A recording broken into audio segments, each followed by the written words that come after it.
vertec apparatus at peak jump.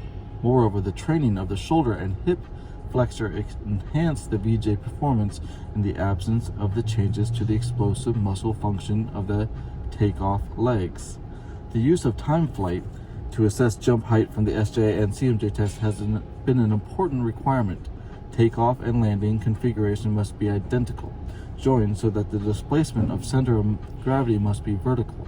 For this, it is necessary a learning process. Indeed, Cabell found that assessing jump height by this method implies certain error and was attributed to the different knee and angles during takeoff and landing phases. Reliability studies have shown high correlation coefficients for the SLJ and the VJ test. In college-age persons, the SJ and CMJ tests showed a higher reliability with interclass correlation coefficients ranging from 0.94 to 0.99. Ortega et al. Showed an acceptable reliability in the SLJ, SJ, and CMJ test when using the Bland-Altman plots. The relatively low sample size and the lack of information on pubertal status is a limitation of the study.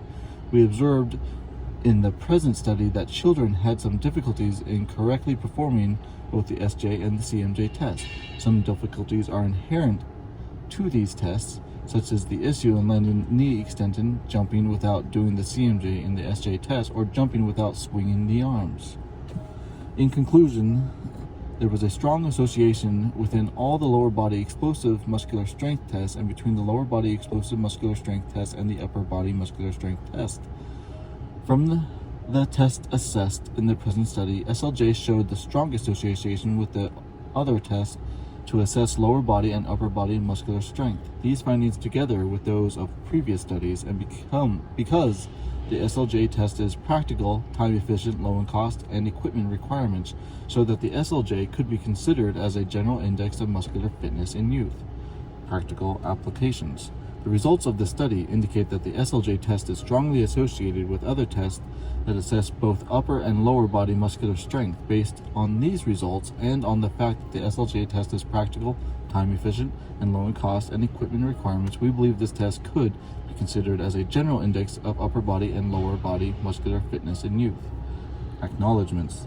The study was funded by Centro Andaluz de Medicina del Deporte, Junta de Andalucía, Orden, BOJA number 37, reference JACTD 2005-1, the Swedish Council for Working Life and Social Research, the Swedish Heart-Lung Foundation.